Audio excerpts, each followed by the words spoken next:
আচ্ছা, আজকে আমরা পার্ট 5 আলোচনা করব সিএসএস এর। তো মূলত পার্ট 5 এ খুব বেশি কিছু রাখবো না। আমরা ওভারফ্লোটা খুব বেশি ক্লিয়ার হওয়ার চেষ্টা করব। গত ক্লাসে আমরা ওভারফ্লো নিয়ে একটু সমস্যায় পড়ছিলাম।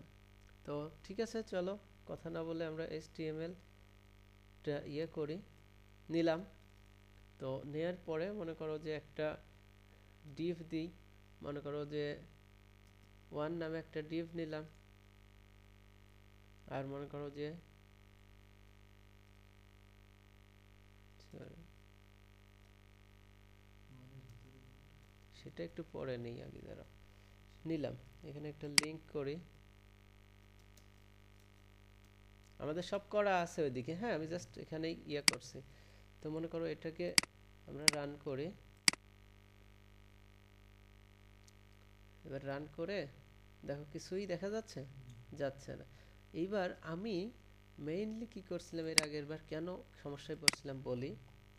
ধরো এর ভেতরে লিখছি কি, আবার আমার, এর ভেতরে লিখছি কি তোমার, লিখছি না।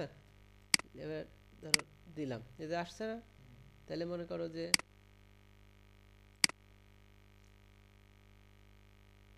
আমারকে আমি যদি এখন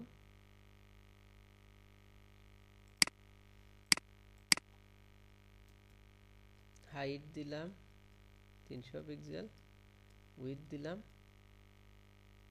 300 পিক্সেল, ব্যাকগ্রাউন্ড রেড, এটা তো ঠিক আছে। এবার টুটা বাইরের, তো টুটা তো ওর বাইরের, আমরা তো ওভারফ্লো কাজ করবে ভেতরের জিনিসের, তাই না? তাহলে দেখো এটাকেও হাইট মনে করো 100 pixel, with 100 pixel, background green. Oh sorry, background বানানো হয়েছে তো, সিজিআর হবে, জিআর হবে। দেখো এইটুকু নিয়ে তো আমাদের ওভারফ্লো এখানে ইউজ করলেও কোনো কাজ নেই।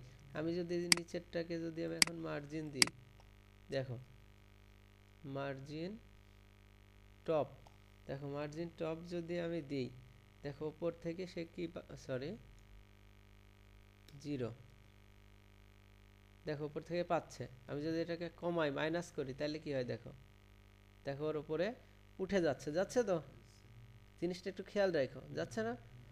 এইবার সাপোজ আমরা যদি এইটাকে বলি ওভারফ্লো হিডেন, দেখো তো কি হয়, কিছু হচ্ছে, হচ্ছে না। কারণ কি, এর সাথে এর কোনো সম্পর্ক নেই, কখনো মানুষ এভাবে করেই না, মাইনাস দিয়ে কখনো ওইভাবে তুলবেও না। এইটাকেও যদি তুমি করো ওভারফ্লো হিডেন, কোনো কাজ এখানে করবে না। ওভারফ্লো হিডেন কাজ করবে কি, এইটার ভেতরের জিনিসের উপরে কাজ করবে ওভারফ্লো। ঠিক আছে, এর ভেতরের জিনিস যাতে ওর বাইরে, মানে ওর ওপরে ফ্লো করতে না পারে। ওভারফ্লো মানে এটাই তো, তাই না? তো এই আর কি। তো চলো আমরা একটু ওই জিনিসটা করার চেষ্টা করি। ঠিক আছে, এটা মূলত আমরা কপি করি। এগুলোর কিন্তু আরো ডিটেলস সামনে পাবা, যেগুলোতে আরো অনেক ক্লিয়ার হয়ে যাবে। এটা কিন্তু কোনো মানে শেখার কিছুই হচ্ছে না, জাস্ট কি দেখা হচ্ছে, কিন্তু আরো ভেতরে যখন যাব আমরা তখন বুঝবা। তো আমরা নিচেরটাই কেটে দিই, নিচেরটা কেটে নতুন করে আরেকটা নিই, যে ডট নতুন। ঠিক আছে, মনে করো যে আমি নতুন দিলাম, মনে করো আমি নতুনটাকে যদি এখন রিলোড দিই, দেখো আমি নতুনটাকে ওর ভেতরে না। আমি নতুনটাকে আমরা তখন যেটা করার চেষ্টা করছিলাম, দেখো এখানে নতুনটাকে দিলাম উইথ মনে করো 200 পিক্সেল, হাইট 200 পিক্সেল, আর ব্যাকগ্রাউন্ড দিয়ে একটা ব্যাকগ্রাউন্ড গ্রে দিলাম। দেখো এটা এর ভেতরে আছে তো। এখন আমি তখন যেটা করতে চাচ্ছিলাম যে এইটার জিনিস ওইটার উপরে ইফেক্ট ফেলছে। ঠিক আছে, এইবার যদি তুমি জিনিসটা দেখো, যে আমি যদি এর হাইট উইথটা বাড়াই দিই, এটা তো দেখাইলাম আমি গত পর্বে, ওপর দিয়ে ফ্লো করছে এক কথায়। আমাদের ওভারফ্লো দেয়া আছে নাকি ওইটাই? শিওর? হ্যাঁ, এই যে দেয়া আছে। ওভারফ্লো দেয়া যদি না থাকতো তাহলে কি হতো? দেখো ওপর দিয়ে ফ্লো করছে না, এটা তো আমরা দেখাইছি গত পর্বে। কি এইটা কিন্তু আরেকটা জিনিস আমি দেখাইতে পারছিলাম না, সেটা দেখাচ্ছি কেন দেখাইতে পারছিলাম না। এই দেখো যখনই আমি দিচ্ছি ওর ভেতরে আটকাই যাচ্ছে। কিন্তু আমি গত পর্বে এখানে বলতে চাচ্ছিলাম যে যখন আমি এইটাকে দেখো, চলো যাই মার্জিন টপ, মনে করো যখন দিচ্ছি দেখো ওইটা কিন্তু নেমে আসছে, আসছে না? কিন্তু এই যে নেমে আসছে, এটা কেন নেমে আসছে?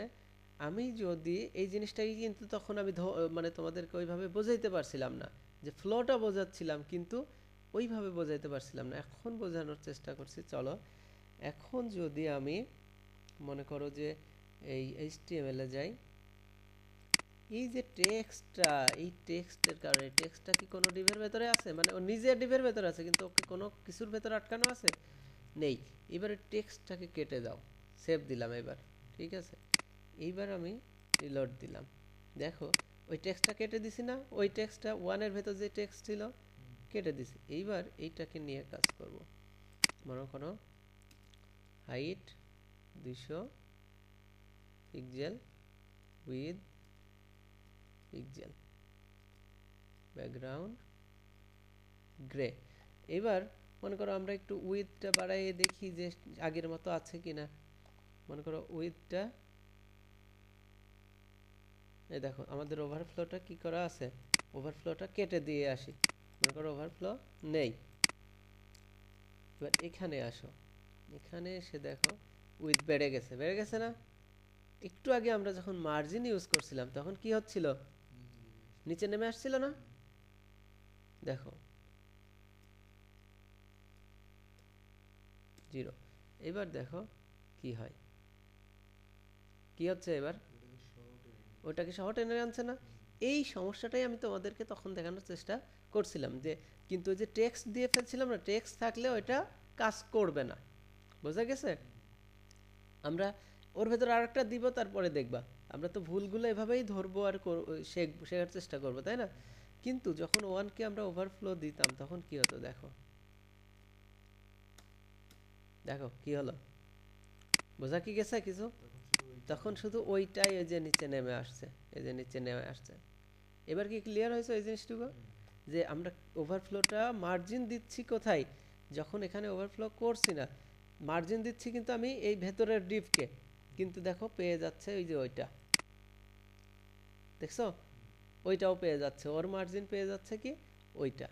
তো এই কারণেই আমরা যখন ভেতরের চাইল্ড ডিভকে এইভাবে মার্জিন প্যাডিং করব বা ইয়ে করব, কোনো কাজ করাবোই, তখন মানে ফ্লো যাতে না হয় তার জন্য আমরা কি করব, প্যারেন্টকে ওভারফ্লো হিডেন করে দেব। এবার চলো আমরা যদি এইটুকু একটু কপি করে নিই, না বারবার লেখা লাগছে, নতুনটাকে এটা দিয়ে নিই আমাদের সিএসএস এর ভেতরে ডট।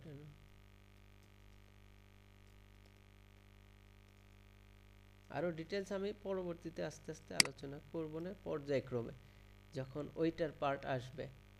তো এইটা দিলাম, মনে করো এভাবে, এভাবে তো থাকবে, এভাবে থাকবে না? ঠিক আছে, ওভারফ্লোটা দেয়া আছে, ওভারফ্লোটা কেটে দিই, এখান থেকে ওভারফ্লোটা তো কাটিনি, হলো। এবার আমি যদি আবার এখানে কোনো টেক্সট দিই, দেখো কি হয়, সেভ দিলাম, দেখো চেঞ্জ হয়ে গেছে। এবার টেক্সটটা যদি আমরা একটা স্প্যানের ভেতর দিই,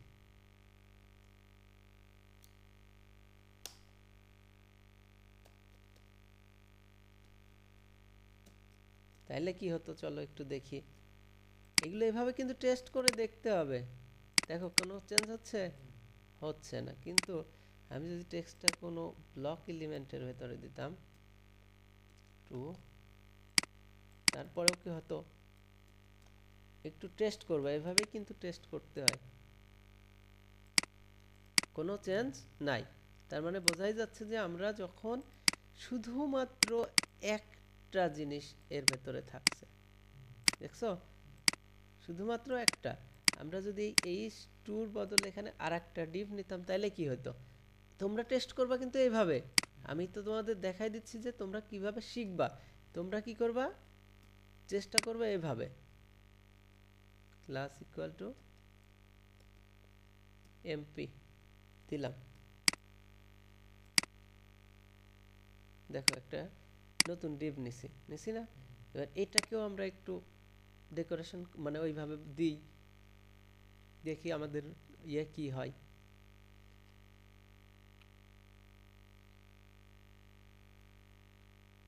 ওটাকে নামাচ্ছে না যখন দিচ্ছি, তাই না? চলো এটাকেও দিই, sorry, height 200 pixel, with 200 pixel, background black. দেখো এইটার অবস্থান এখন কোথায়? ওখানে, তাই না? এবার এটাকে যদি আমরা এটার উইথ বাড়াই তাহলে কি হয় দেখো,